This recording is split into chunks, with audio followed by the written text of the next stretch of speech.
प्रलंबित प्रश्नांचा डोंगर. कवठेमहांकाळ तहसील कार्यालयातील कारभाराची जनतेत उलटसुलट चर्चा. कवठेमहांकाळ येथे खासदार विशाल पाटील यांच्या उपस्थितीत झालेल्या आढावा बैठकीत महसूल विभागाच्या कामकाजावर मोठा गदारोळ झाला. या बैठकीत उपस्थित नागरिकांनी विचारलेल्या प्रश्नांना महसूल विभागाकडून समाधानकारक उत्तरे न मिळाल्याने नागरिकांमध्ये तीव्र संतापाची लाट असून याचीच चर्चा सध्या तालुक्यात रंगली आहे. महसूल विभागाचा सावळा गोंधळ. बैठकीत प्रामुख्याने महसूल विभागाच्या संथ कामकाजावर आणि प्रलंबित अर्जावरून अनेक नागरिकांनी तक्रारी मांडल्या. मात्र संबंधित अधिकाऱ्याकडे ठोस माहिती किंवा उत्तरे नसल्याचे दिसून आले. प्रलंबित प्रश्न, रस्ते, जमिनीचे फेरफार आणि इतर शासकीय कामांसाठी फेऱ्या मारूनही कामे होत नसल्याचा आरोप नागरिकांनी केला. खासदारांसमोरच नागरिकांनी प्रशासनाच्या कार्यपद्धतीवर प्रश्नचिन्ह उपस्थित केले. खासदार विशाल पाटील यांनी अधिकाऱ्यांच्या ढिसाळ कारभारावर तीव्र नाराजी व्यक्त केली आणि प्रलंबित प्रश्न तातडीने मार्गी लावण्याचे निर्देश दिले. TS न्यूज मराठीसाठी मुख्य संपादक तानाजी शिंगाडे. आपल्याला नाही का तर यांच्याकडे नाही, मी जर तहसीलला विचारलं त्यांच्याकडे नाही, आणि हे तहसील हे धोरण हे वारसा असं दाखवून वारसा केला यांनी आता. आणि ह्याच्या पुढे त्यांनी एका आर्मीच्या मधल्या माणसाचं जे त्यांचं मला त्याचं नाव माहिती आहे, पण त्यांचं जे ऑफिशियल रेकॉर्ड असतं त्या रेकॉर्डचं झेरॉक्स मारून त्याच्यावरती पेन नाव लिहिले दुसऱ्या व्यक्तीचं आणि तो वारस डिक्लेअर केलाय. हे असला प्रकार आहे. मग जर कंपनीशीट खात असेल तर बाकीच्यांना काय आपण बाकीच्यांना बोलायचं आहे गरिबांना? ठीक आहे, तुम्ही थोडा वेळ ज्यावेळी आपल्याला साधा माहिती दिला अजून बदलून असते. ज्यावेळी ऑफलाईन होता येते 7/12 आणि 8 त्याचं ऑनलाईन झालं त्यावेळी ऑफलाईनचं ऑनलाईन मध्ये रूपांतरित झालं. त्यावेळी ज्या चुका झाल्या त्या दुरुस्त कोणी करायच्या? आता एवढे 50% एवढे दुरुस्त महसूल नाही करायचे. आपण 50% तुम्ही केल्या चुका आहे फ्रान्सचा तू समजून घ्या. सगळीकडे अडचण तीच आहे. चुका केल्या तुम्ही चुका केल्यावर दुरुस्त करायला अर्ज करणार होता शेतकऱ्याला. शेतकरी अर्ज केल्यावर त्याच्याकडे पैसे पण मागताय. हे बंद झालं पाहिजे. तुम्ही मुंबई काय होईल मुद्दा म्हणून चुका करायच्या प्रत्येक जी तालुक्यात आहे. चुका तुम्ही केल्या काय तुम्हाला पैसे पाहिजे एकामेकाकडनं घ्या, पण शेतकरी काय पाहिजे त्यांना? दादा चूक केलेले 2 वर्ष अर्ज काम विचार 2 वर्ष अर्ज 2 गुंठ जागा दुसऱ्याची कमी केली आहे. दुसऱ्याची जागा कमी केली आहे रस्त्यात गेलेली आणि मूळ मार्गाने तशी ठेवलेली. आता ती अडचण आलेली आहे आणि त्यांनी 1 वर्ष झालं मी लढतोय त्यासाठी. 2 वेळा अर्ज त्यांनी घाल केला, 2 वेळा अर्ज मी लिहून दिला. दादा दुसरी गोष्ट, आता 10 गुंठ जागा खरेदी केलेली आहे तर यांनी सांगितलं तलाट्याने नोंद धरलेली आहे आणि सरकारने कॅन्सल केलेली आहे. कशासाठी केलेले आहे? तुम्ही परवानगी देताय की 10 गुंठे करा म्हणून. आधी यांच्या प्रश्नाचं उत्तर देऊ. दादा 2 मिनिटं सांगतो फक्त. ते 155 कसं आहे आणि काय केलं पाहिजे हे तुम्हाला सांगतो. 2016 पूर्वी आपलं जे क्षेत्र होतं प्रत्येक शेतकऱ्याचं समजा एका 7/12वर 10-12 खातेदार असलं तर त्यावेळेला सदरचं क्षेत्र हे आणेवारीमध्ये होतं. 2016ला आपण संगणकीकरण करताना आणेवारीचं रूपांतर आपण क्षेत्रामध्ये केलं. म्हणजे आता 7/12वर तुम्हाला कुठेही आणेवारी दिसत नाही, क्षेत्र दिसत. हस्तलिखित 7/12वर यदा कदाचित पूर्वीच्या तलाट्याची आणेवारी लिहिताना चुकली असेल किंवा तलाट्याने कन्व्हर्जन करताना आणेवारी चुकली असेल तर त्यामुळं आताचं क्षेत्र जे तुमच्या समोर आलं ते चुकीच्या पद्धतीने आलेलं आहे. परंतु ह्याच्यामध्ये हस्तलिखित 7/12 प्रमाणे संगणकीकृत 7/12 ठेवण्याची जबाबदारी ही तलाठ्याची आहे आणि ते सगळं दुरुस्त तलाट्याने करायचं आहे. त्याची परिशिष्ट तलाट्याने A आणि B तयार करून द्यायचे आणि अशा आपण भरपूर 2016 ते 2020 पर्यंत भरपूर आपण अशा दुरुस्त्या केलेल्या आहेत. परंतु यदा कदाचित एखाद्या प्रकरणामध्ये तलाट्याला ती जर झालेली चूक समजत नसेल तर ती तुमच्याकडून मागचे पुरावे घ्यायचे. म्हणजे तुम्ही क्षेत्र खरेदी किती घेतलं, काय केलं, तुमची आणेवारी किती आहे हे तपासायचं आहे. म्हणून ते तुम्हाला कागदपत्र मागतात आणि किंवा मग तहसीलदारांनी त्याच्यामध्ये सुनावणी घ्यायची 7/12वर सगळ्या लोकांची आणि प्रत्येकाच्या क्षेत्राबाबतचा पुरावा तपासायचा आहे आणि त्याप्रमाणे क्षेत्रात दुरुस्ती करायची. त्यामुळे 2 आहे. एक सहज दिसणारी चूक आहे ती तलाट्याने सोमोटो परिशिष्ट आणि पाठवून तहसीलदारांनी करायचं आहे. तहसीलदारांनी सोमोटा करेक्शन करायचं. त्यात लोकांनी कुठलाही अर्ज देण्याची गरज नाही. परंतु ज्या प्रकरणामध्ये अनेक खातेदार आता समजा कवठेमहांकाळमध्ये आहे एक एक दोन दोन मिनिटं घेतलेले क्षेत्र 50-50, 100-100 आहे. जिथं क्षेत्राचा मेळ लागत नाही तिथं मधून प्रत्येक खातेदाराला नोटीस देऊन त्याच्या मालकी हक्काचा पुरावा तहसीलदाराने तपासून आदेश पारित करायचा. तर ही 155 ची प्रोसिजर आहे. आता तुमची चूक कशी आहे त्याच्यावर आहे, आणि चुकीमध्ये जी मी सांगितलेल्या चुकीमधली आहे ती तहसीलदाराकडेच अर्ज करा, तलाठ्याकडे देऊच नका. कारण ते तहसीलदाराची जबाबदारी काढणं, तपासून घेणं आणि त्याच्यात आवश्यक असेल तर सुनावणी घेणं आणि निर्णय घेणं. आणि ज्याच्यामध्ये क्लिअर कट तलाठ्यांच्याकडे दिसतंय की प्रायमरी चूक आहे, हस्तलिखित प्रमाणे संगणकीकृत दिसत नाही, त्याच्यामध्ये लोकांनी कोणी अर्ज द्यायची गरजच नाही, तलाठ्यांनीच तयार करायचं आणि पाठवायचं आहे. तर असं कोणाचं स्पेसिफिक नाही. मला सांगा त्याप्रमाणे आपल्याला 15 माणसांची प्रॉपर्टी माझ्या नावावरती ऑनलाईनला, ती अशी अवस्था आहे. दुरुस्त करायचं म्हणलं 155 खाली तुमच्याकडे जायचं, त्या माणसाने अर्ज करायचा, परत त्याच्या मागे व्याज, दुरुस्ती ऑनलाईन तुम्हीच केलं. ते काय शेतकऱ्यांना विश्वासात घेऊन केलं नाही, तुम्हीच केलं त्यावेळी. ते ऑफलाईन मध्ये भयंकर चुका होत्या, संगणकीकृत झालं हे चांगलं झालं, ठीक आहे, थोडा त्रास झाला, पण संगणकीकृत सगळं व्यवस्थित झालं. रेकॉर्ड एवढं लक्षात ठेवा, नाहीतर ते आणेवारी कुणाला आजपर्यंत आपल्याला कळलं नाही. साहेब कॅप लावून दुरुस्त करून घेतलं तर बरं होईल. कॅप लावून दुरुस्त करून घेतलं तर बरं होईल. विनोद गोष्टी म्हणून आपल्याकडे मशीन ऑपरेटर आहे सर. आणि ते बोलणारा कोणतं आहे ते दुसरे तांबे, तांबोळी म्हणून नाही सर कोणी कार्यरत सध्या. साहेब एक उदाहरण सांगा, 1 महिन्यात तुम्ही कार्ड दिली ती, कुणाचं एक नाव सांगा, राहू दे. आहेत सर आमच्याकडे मी रेल्वे स्वतः त्याचा माझं राशन कार्ड हरवलं होतं, 7 महिने तुमच्याकडे हजर तुम्ही सरळ खोटं बोलता एवढ्या वर्षात. खरं बोला राव. हरवण्यासाठी सर तुम्हाला सगळं दुबारसाठी सुद्धा सगळी कागदपत्र पूर्तता केली. 7 महिने हेल्पटा मी स्वतः वाटले माझ्या कार्डसाठी, आणि 1 महिन्यात काय करताय तुम्ही? तुम्ही अर्ज बोलता असताना जर खोटं बोलला का, एवढ्या माणसांना दिशाभूल करताय तुम्ही. तुम्ही अर्ज केला असेल, जे कागद आले त्यांचे ऑनलाईन नाही, ऑनलाईन नंबरच नाही त्याला. तुम्ही अर्ज केला असेल सर तर त्याची पोस्ट दाखवा, आपण ते प्रकरण सांगू शकतो. मी प्रलंबित स्वतः ऑनलाईन केले, कुणाकडे केलं ते पण सांगतो.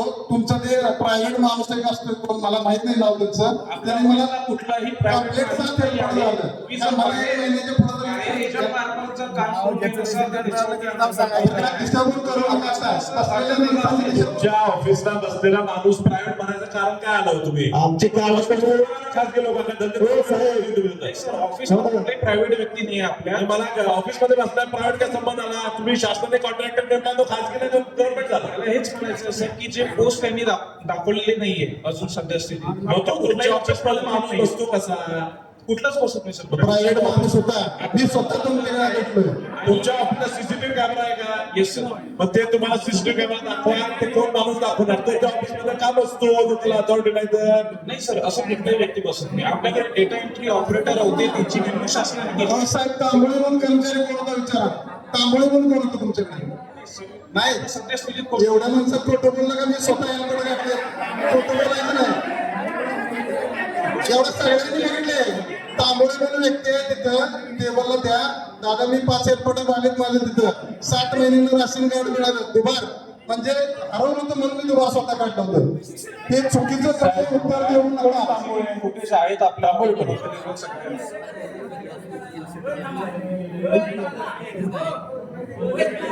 हा बोला ना. कंट्रोल कुणाचं? ते खरं 7-7 महिने लागतात राशन. अहो रेकॉर्डच घेतच नाही ना ऍप्लिकेशन. रेकॉर्ड देतो तुम्हाला किती महिने गावचा लोकप्रतिनिधी प्रथम नागरिक तक्रार करतोय, 7 वेळा येऊन जाऊन म्हणतोय, त्याची दखल घेत नाही. तुम्ही स्टेजवर जायचं बघून असं सर ते पेंडिंग प्रकरण कुठलं आहे ते तुम्ही दाखवता, आपण त्याच्यावर भाषण करू शकेल ना.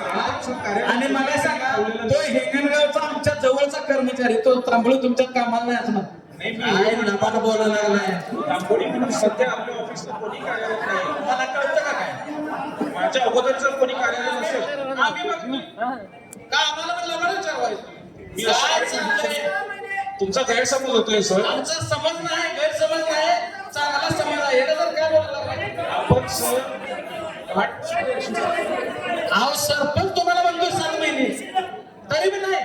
मग तुम्ही ऐकायला नाही कुणाचं? हे आढावा मंडळ लावल्या कशासाठी?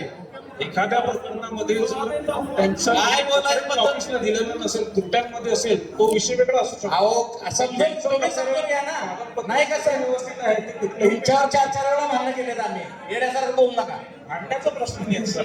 माझ्या कायदेशीर वागतोय आणि त्याचं कागदपत्र नसेल काय तरी बोलायला लागलाय कसं कसं आणि दादा हो दादा हे बघा, या 70% ह्या तालुक्यातली कार्ड त्या माणसानं दिलेत. कुणी खोटाय सांगावं या सगळ्यांनी. जो तांबळे आहे त्याच्या व्यतिरिक्त कोणी दिले सांगा बरं. काय बोलायला लागलाय सगळे हा तुम्ही एक सांगा ना, आमचे ना कुच्ची गटाचे कांबळे कुची सर्कल आहे का इथं? कुची सर्कल आहे का? हे यांचा कॉमन याच्यावर एक सूचना सगळ्यांना म्हणजे सांगतो माहितीसाठी. शासनाने ते 2023 मध्ये तुकडेबंदी कायद्यामध्ये सुधारणा केली. त्याच्यामध्ये 10 आणि 20 गुंठ अशी सुधारणा केलेली आहे. 10 गुंठ बागायती क्षेत्र असलं पाहिजे आणि जिरायचं क्षेत्र 20 गुंठ असेल. काही वेळेला आपल्याकडे खरेदी खत लिहिताना बागायती लिहिता, तुम्ही सगळं मूल्यांकन बागायती लिहिता आणि त्याला जो 7-12 जोडतात त्याच्यावर तुम्हीच केलेली पीक पाणी जिरायत असते. आलं लक्षात? तर ह्या भूमी तपासून घ्या. तसं जर पीक पाणी जिरायत असेल तर ती नोंद धरली जाणार नाही, कारण तुम्ही बागायतीहून पैसे भरताय. ते क्षेत्र बागायती असलं पाहिजे. ऐका 2 मिनिटं. आणि पीक पाणी तर तुम्हीच करताय. आता शेतकऱ्यांनी स्वतःची पीक पाणी स्वतः करायचे. तुम्हाला व्यवहार करायचा तर तुम्ही बागायती पिकं लावा ना. ना बागायत पिकं नाही, मग क्षेत्र बागायत नाही म्हणून तुम्ही खरेदी नोंद घेतली का? खरेदीचे पैसे घेतले तसं ही केले ना, खरेदी म्हणून केले नाही ना. सुशांत, फरक आहे की नाही निबंधक आणि महसूल मध्ये? तुम्ही जर तिथं बागायत पीक करत असला तर 7 बरोबर पहिला बागायत पीक पाणीला लावून घ्या आणि मग जा. तुम्ही काय म्हणताय, तुम्ही डायरेक्ट निबंधकाला जाताय लिहून देता आम्ही बागायती प्रमाणे पैसे भरायला तयार आहे. त्याचं काम नोंद करून केलं तर नोंद घेतला.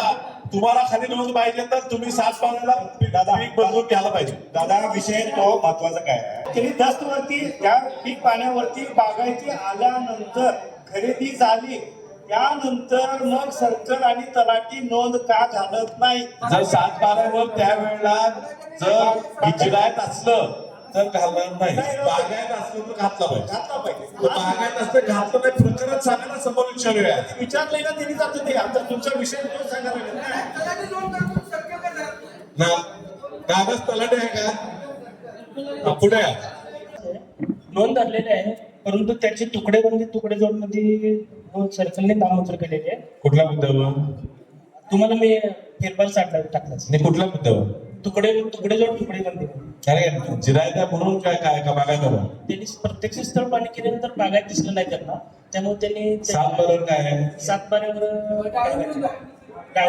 परंतु प्रत्यक्ष त्यांनी जर स्थळ पाणी केले असताना त्यांना डाळिंबीची बाग आढळून आलेली नाही.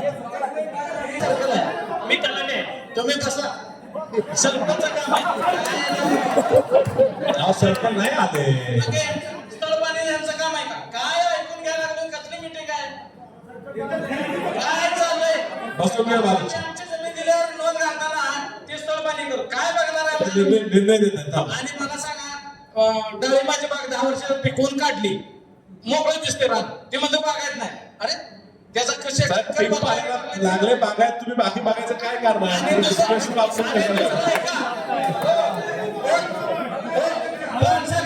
बोललो विषय. दादा याच्यामध्ये प्रश्न अर्धा राहिला. मला सांगा, सर्कलनं नोंद रद्द केली आणि तुम्ही ती मंजूर करताय, म्हणजे सर्कल का करत नाही? सर्कल हा नाही का कर? आहे थांबावं, ऐका. नाही, तुम्ही आबा प्रांत साहेब ऐका, तुम्ही नोंद मंजूर करताय आणि तो करत करतो, हा प्रश्न आहे. आणि तुम्ही सर्क्युलर जाहीर द्या. बागायत 7 बरोबर असलं आणि 10-20 मध्ये फरक असला तर स्वतः स्थळ पाणी करायचं कुठल्या नियमात आहे? आणि दादा दुसरा आहे का? ऑनलाईन करत नाही. ऑनलाईन का होत नाही खरेदी विक्री? तो महत्वाचा विषय आहे. ऑनलाईन दिलेले आहे ना, आता ऑनलाईन व्हायला पाहिजे ना नोंदी. ऑनलाईन का होत नाही? नसेल तर ते ऑनलाईन पद्धतच बंद करून टाका ना.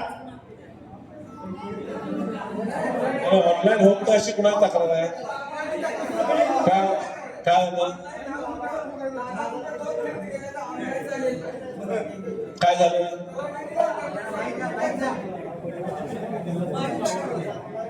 सर्कल रिजेक्ट केली मान्य आहे. ऑनलाईन झालं का नाही झालं?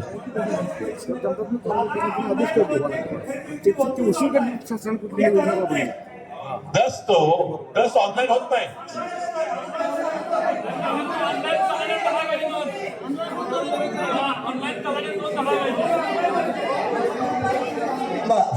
म्हणजे तुमचं असं म्हणणं आहे की खरेदी दुरुस्त होतो, तलाट्याकडे सब रजिस्ट्रार ऑफिस कडून तलाट्याकडे जातं, पण तलाठी नोंदच धरत नाही. आणि तू ऐका दोन काय काय करत नाही. हा, आणि परत काय कसं करतात मग तुम्ही ऑफलाईन दिल्यावर करतात.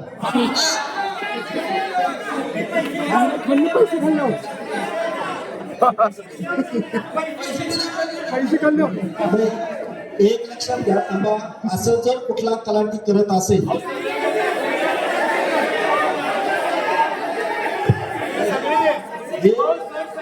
याच्यामधला एक तुम्हाला गणित सांगतो की मी 2 महिन्यापूर्वी म्हणजे मला वाटतं इलेक्शनच्या लागायच्या अगोदर मी सब रजिस्ट्रार आणि ह्यांचे जे ऑनलाईन आलेली दस्त आहे ह्याची मी पडताळणी मी स्वतः केलेली आहे. यांच्या अगोदरचा एक सब रजिस्ट्रार होता ना, मला तुम्हाला जी शंका होती अशीच एका व्यक्तीने मला येऊन तक्रार केलेली होती आणि त्या तक्रारीच्या आधारे ऑनलाईन त्यावेळेला फक्त 15 फेरफार सब रजिस्ट्रार ऑफिसकडे जादा झालेले होते की ज्याच्यामध्ये यांच्या दप्तरी मला आढळल्या नव्हत्या. असं आहे. जर असं आता सगळेच करतात असं सगळेच करतील असं बी नाही, पण जर स्पेसिफिकली असा कोण तलाठी करत असेल तर ते चूक आहे त्याच्यावर कारवाई 100% केली जाणार आहे. आणि तसं मला कोणीतरी सांगा म्हणजे कुठल्या तलाठीची वगैरे असेल तर आपण पण कारवाई केली.